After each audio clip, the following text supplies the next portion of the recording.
Howdy folks, hope you're all having a good one, and welcome back to World of Warships with Rear Admiral Jingles. And we have a thing of rare beauty and glory for you today. This is a Paolo Emilio replay. But it's not just one Paolo Emilio, because Conductor Brizan here is divisioned up with another Paolo Emilio. That's Captain Kamamura over there. But it's not just two Paolo Emilios. There is a third Paolo Emilio on the team. And yes, this is two brothers. And you already know what they're thinking. In fact, you don't even need to guess, because it's right there in chat. Three Paolos meet up? Sure. Guess where they're going to meet up? Oh yeah, they're going to YOLO Emilio right down the middle, because it's two brothers and that's what this map is for. For the benefit of those of you who are not aware of why this is hilarious, the thing about the Paolo Emilio, or the YOLO Emilio, or the Paolo Emiliolololo, is it's not actually that good a ship. It has lots of guns, but they're kind of bad. They have a reload that's measured in weeks. The ship's stealth is awful. The range of the torpedoes are absolutely terrible. On paper, this is the worst destroyer in the game. It's got bad guns, bad torpedoes, horrible stealth. It shouldn't work. And yet it does. Because what it has going for it is the ability to go, like, really, really fast. We're talking ludicrous speed here. And a high-speed smokescreen.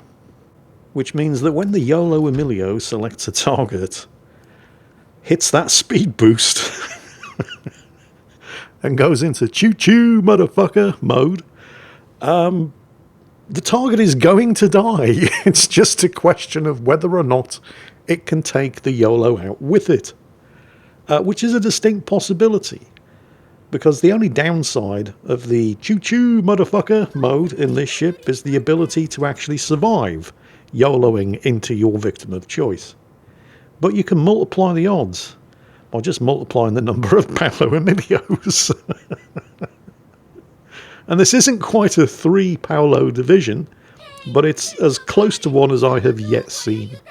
And honestly, this is just shockingly toxic behaviour and shouldn't be allowed, but it's funny.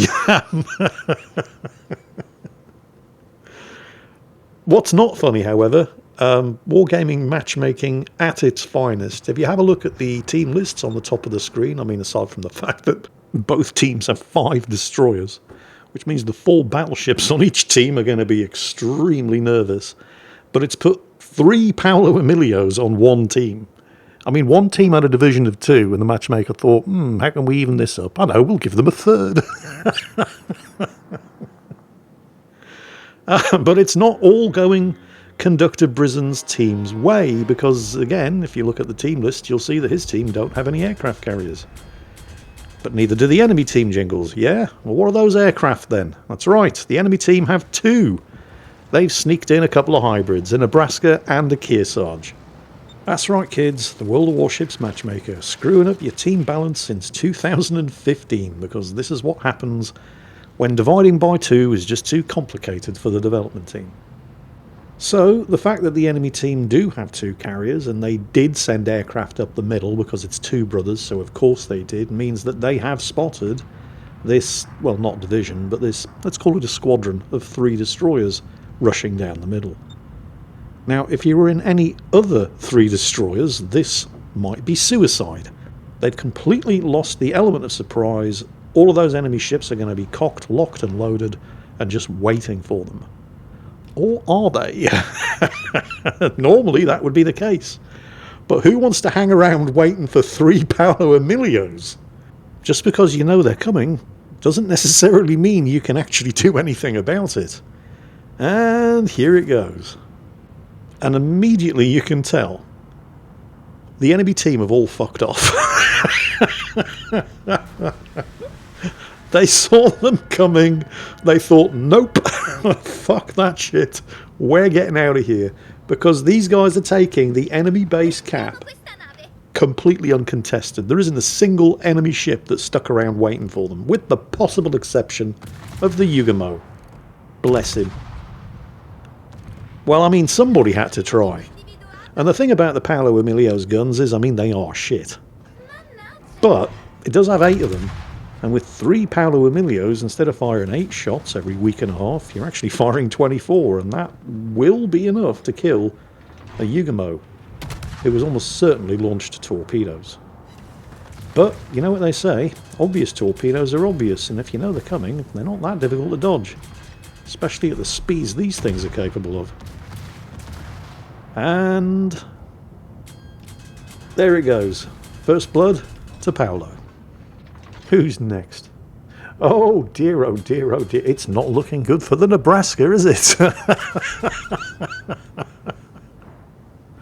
Suicide range torpedoes are normally a death sentence for a destroyer. But high-speed smoke, that papers over a lot of cracks. Yo, Nebraska, heard you like torpedoes.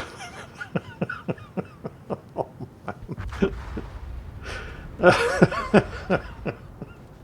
Oh, noes. They am radared. Oh, there's the enemy Xian Yang. Is that the radar, or is it the Buffalo? We'll soon find out. Yep, I think it was the Xian Yang, the second it got nuked. Finished off by the friendly Los Andes. Thank you. That's when the radar disappeared and the smoke started working again. Buffalo next, I suppose. Potential radar threat, although he's keeping his distance. Ooh, Xian Yang torpedoes. Are we going to be okay? Maybe, possibly. Difficult to say. The Los Andes has gone down, finished off by the enemy Kearsarge. So, thank you for your service, Los Andes. Your sacrifice will not go unavenged. It looks like the team are taking out the Buffalo for them. Yeah. Paolo gets another kill. That Kearsarge is going to be sweating bullets now. Although, I think they're going to go for the cap circle first. Which at the speed these things are capable of is not going to take long. All 3 of them still alive and kicking. Xian Yang torpedoes still running. But the deep water torpedoes, so they're no threat to a destroyer. Looks like the Xian Yang was trying to kill the Los Andes. Which of course got taken out by the Kearsarge over there. Which means the Xian Yang basically died for nothing. They do kind of need to tighten up their formation a bittle. What? A bittle? English is hard. I was thinking a bit and a little at the same time. Screw it. The Germans can just mash words together and come up with new words, and so can I. There we go. New word, a bittle. It's like a little bit. But they do need to tighten their formation up a bit. Captain Camarana has managed to get himself a bit far behind. If they're going to sneak up on the cap circle here, which is what they're going for first, and if they plan on taking cover from... Well, I mean, at the moment the Kearsarge can't shoot at them because there's an island in the way. And he's likely, you know, if he can think and breathe at the same time, to have switched to high explosive ammunition for his 16-inch guns, because he's being stalked by 3 destroyers. But the fact that these guys do have this rotating high-speed smoke, and they're now all close enough to get maximum effective use out of it, that's not a bad blind shot there from the rocket attack planes on the Kearsarge. Well, it missed. And close only counts in horseshoes and hand grenades. And thermonuclear weapons. But that counts too. And so here they go, again. Although not on their own. Come on, somebody's got to get that reference. It wasn't a particularly good one, but, you know, low-hanging fruit and all that. The Kearsarge is definitely steaming north as fast as he can go, and he's probably hoping that the friendly Alsace is hanging around to give him some covering fire, but the Kearsarge can go as fast as it likes. It ain't going to be going faster than these things. Although they are slowing down to ensure that they take the cap. So, there it is. Oh dear, oh dear, oh dear. Oh dear, how sad. Never mind. Here we go, boys. There's no point in running Kearsarge. You're just going to die tired. Because you are going to die. When you see this smoke screen charging towards you at 50 knots... I mean, I think that's actually worse. I mean, it's bad enough when you're in a battleship or a cruiser with really bad stealth. And Sixth Sense goes off and you know, shit, I'm spotted, but you can't see it. And so you know there's an enemy destroyer out there. I mean, that's, you know, it's not great, but seeing the choo-choo motherfucker smokescreen of death blitzing towards you across open water at a speed of 50 knots. And knowing that it's coming for you, but not being able to do anything about it, I think that's actually worse. Kearsarge isn't completely defenseless, of course, and he has switched to high explosive, but I mean, when you've got 24 of these 533mm torpedoes screaming towards you at a speed of 67 knots, it's really only ever going to be a question of can you take one of them down with you, because you're going down. And to his credit, the Kearsarge actually did. He smashed Captain Camarana with his 16-inch guns, finished him off with secondaries. And the secondaries on the other side actually did a fair old number on Conductor Brizan here too. He's had his engine knocked. I mean, yeah, being in a destroyer and having your engine incapacitated is rarely a death sentence because most people are going to have the last stand skill. So he could have theoretically been in trouble if there'd been anybody over here. Aside from the Kearsarge itself, because with the Kearsarge dead, there's nobody spotting to take advantage of his momentary vulnerabilities.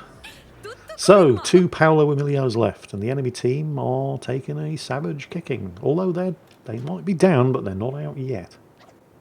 So, while Conductor and the surviving Paolo steam to get back into the fight after chasing the Kearsarge down, they're going to have to retake the cap circle here, of course. Actually, you know what? I was going to say a dazzling display of incompetence on behalf of the enemy Fletcher over there. Do you see it? Closing in on the friendly Amagi. But that's not necessarily the case.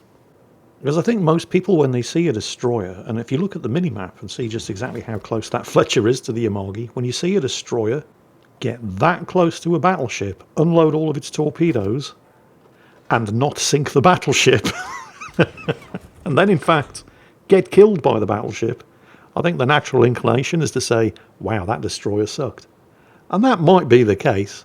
You know, I'm not trying to make excuses for the Fletcher here. But it might just be that the Amagi was really good. I think we're all really quick to condemn for being bad rather than praise for being good. Although under the circumstances, I think it's very likely that the Fletcher suffered from a sudden and fatal rush of shit to the brain. An uncharacteristic one, because he does actually finish this game with more than 1,000 base XP on the losing team. Yes, the losing team. No, that's not much of a spoiler. Oh, shit, torpedoes. See those? That's the Jaeger. You can tell because, well, they're really, really fast, and also they hit a destroyer and didn't kill it. And also there's the Jaeger. This is a nightmare situation for a Jaeger.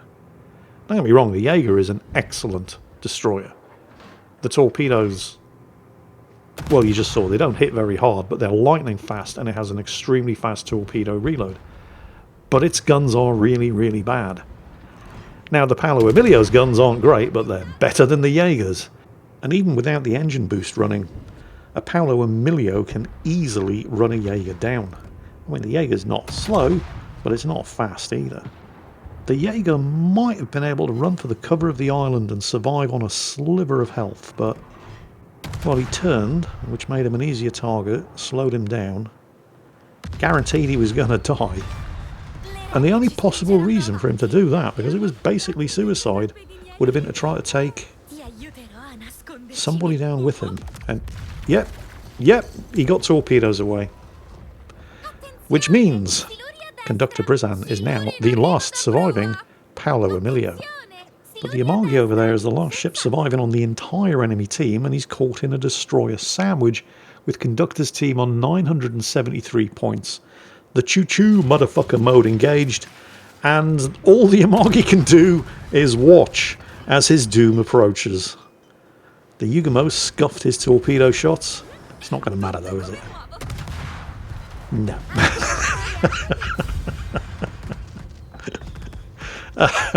And that, kids, while not a triple Paolo Emilio division, I'm still waiting for that to happen. And when it does, it is going to be a thing of glory and beauty. But this is the closest we've gotten to it.